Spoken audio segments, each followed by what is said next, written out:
निष्ठा, ध्येय निष्ठा और राष्ट्रवाद का परिचय दिया। समय की सीमा है, इसीलिए सभी को मैं अच्छे तरीके से नहीं बता पाऊंगा। मैं उनके जीवन काल का, प्रधानमंत्री बनने के बाद का जो एक छोटा सा उनका सफर रहा, जिस वजह से मैंने अपनी शुरुआत में कहा सर्वोत्तम, वो मैं यहां प्रस्तुत करूंगा कि सर्वोत्तम क्यों। अब मेरी बहन ने बहुत अच्छी कविता में लाल बहादुर सा प्रधानमंत्री दोबारा मांगा, उसको क्यों मांगा गया वो मैं आपको बताना चाहूंगा। कौन थे लाल बहादुर जी, क्या थे, उसको थोड़ा सा बताना चाहूंगा। 9 जून वो दिन था जिस दिन एक छोटी सी हाइट का, सामान्य साधारण सा दिखने वाला व्यक्ति को प्रथम प्रधानमंत्री जवाहरलाल नेहरू जी की मृत्यु के उपरांत प्रधानमंत्री बना।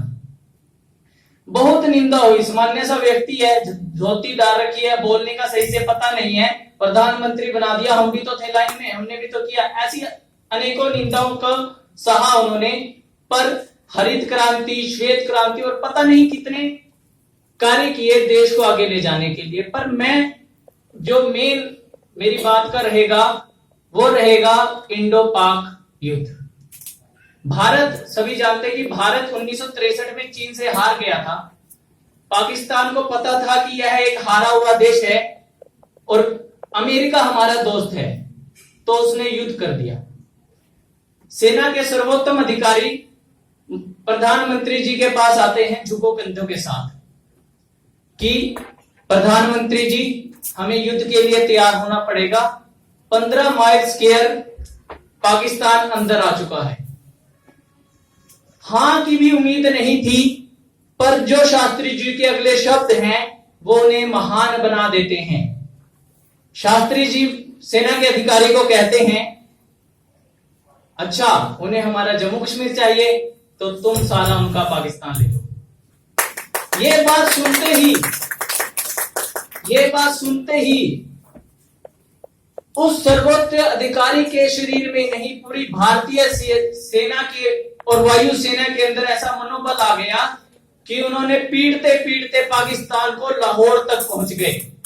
जब पाकिस्तान को दिखा हम पिट रहे हैं, तो पाकिस्तान की पुरानी आदत रही है, अभी भी हुआ है वैसा, वो जब भी पिटता है अमेरिका के चरणों में जाके गिर जाता है।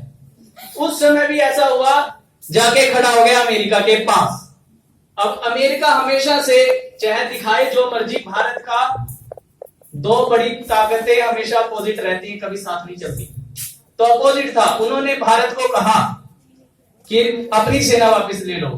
शास्त्री जी ने कहा नहीं, सेना वापस नहीं होगी।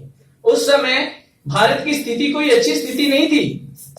1963 में युद्ध किया था। जो इस समय हरित क्रांति के बाद जो गेहूं दिखती है, उस समय हम गेहूं भी बाहर से लेते थे, गेहूं हमारे पास नहीं थी, तो जो सारी गेहूं थी वो हमारे पास आती थी अमेरिका से। अमेरिका ने धमकी दी, हम गेहूं बंद कर दोगे और तुम भूखे मर जाओगे।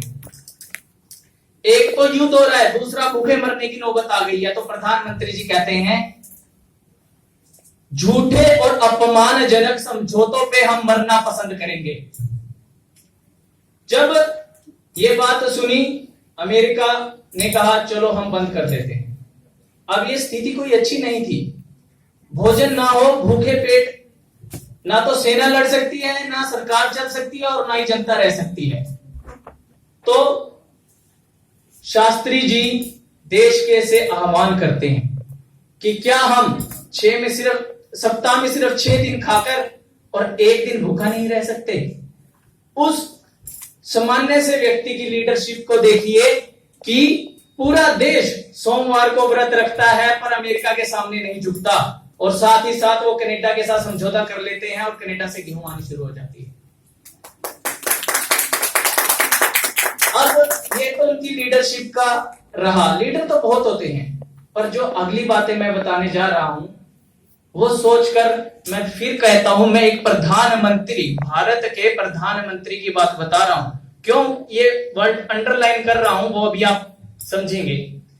कोई भी देश अगर युद्ध कर रहा हो तो वो जीतता तभी है जब उसकी डोमेस्टिक सेविंग करते हैं, मतलब उसकी जो जनता होती है वो घरेलू खर्च बचाती है।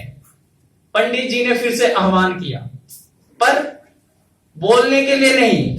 वो नेता नहीं थे तो सिर्फ अपने आप खा रहे हैं कुछ कुछ और जनता को कह रहे हैं आप भूखे रहो, वैसा नहीं। उन्होंने कहा कि देश को खर्चा बचाना पड़ेगा और खुद क्या क्या कटौती किए वो मैं कुछ एक उदाहरण देता हूं। उनके घर काम वाली बाई आती थी, उनकी पत्नी ललिता जी की तबीयत खराब थी तो कपड़े धोने और झाड़ू पोछा करने के लिए आती थी।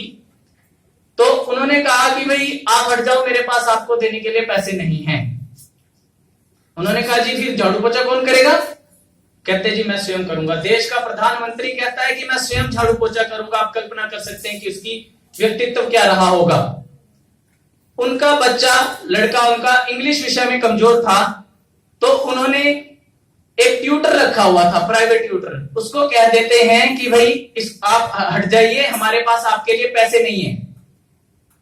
ट्यूटर हैरान, कहता जी आपका बच्चा बहुत कमजोर है प्रधानमंत्री जी, ये फेल हो जाएगा। आगे का उत्तर उनका मेरे पूरे जीवन को बदलने वाला था कि भाई मेरे भारत के लाखों बच्चे फेल होते हैं, मेरा बेटा भी फेल हो जाएगा, मेरे को कोई फर्क नहीं पड़ता, पर देश को ऊपर कुछ नहीं। अगली घटना और भी बहुत बड़ी है। उनकी धोती फट गई। हाँ, इस धोती से एक और बात याद आती है। उनके पास कपड़े मैं गिनाऊंगा कि कितने थे। 2 कुर्ते, 2 धोती, 1 खद्दर की बनियान और 1 अंगवस्त्र, और कोई कपड़ा नहीं था हमारे प्रधानमंत्री के पास। धोती फट गई उनकी तो पत्नी कहती है धोती खरीद लो। नहीं, कहते हैं क्या धोती खरीद लूं? मैं इसकी कल्पना नहीं कर सकता, धोती खरीद लूं। इससे अच्छा होगा तुम इस धोती को सिर दो। ये एक प्रधानमंत्री के वाक्य हैं। देश का दुर्भाग्य है, हम जीत चुके थे पर प्रत्येक देश पर इंटरनेशनल प्रेशर रहता ही है। इंटरनेशनल प्रेशर में लाहौर जीतने वाले थे। ताशकंद में शांति समझौते के लिए 10 जनवरी 1966 में प्रधानमंत्री गए। वहां से उनकी लाश आई। कहा जाता है कि उनकी हार्ट अटैक से मृत्यु हो गई। ऑफिशियली, ये ऑफिशियली मैं जो स्टेटमेंट है वो बता रहा हूं, पर अगर इसमें थोड़ा सा रिसर्च किया जाए तो कुछ एक तथ्य छुपाए गए। अगर मैं एक तथ्य पे उनके डॉक्टर, जो उनके पर्सनल डॉक्टर थे, उनको उनसे मिलने, उनकी लाश देखने को नहीं मिला। उनकी लाश का पोस्टमार्टम नहीं किया गया। और एक किताब है ललिता के आंसू, उनकी धर्मपत्नी ने लिखी है। उसमें वो साफ कहती हैं कि मेरे पति को जहर दिया गया है। ऐसी रहस्यमयी मृत्यु जिस प्रधानमंत्री की हुई हो, देश का दुर्भाग्य है। आज हमारी स्थिति कुछ खास सही नहीं है, हम आज भी विकासशील हैं। जी हाँ, मुझे गर्व है मेरे देश पर हम और अच्छे हो सकते अगर वो एक साथ 216 दिन की जगह 10 साल कम से कम पीएम रहते तो।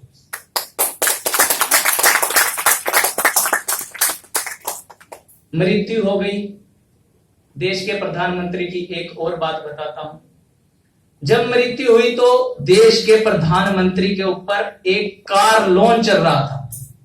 कार ली थी उन्होंने, ब्याज पर कार लोन चल रहा था, तो उनके बैंक काले गए। पैसा नहीं है कार लोन चुकता करने का, कोई इंश्योरेंस नहीं थी। जब मृत्यु हुई तो देश का प्रधानमंत्री 1 रुपया लेके नहीं मरा। ऐसे थे मेरे लाल बहादुर शास्त्री जी, प्रथम भारत रत्न के। ये हमारे असली नेता हैं जिनको हमें फॉलो करना चाहिए। धन्यवाद।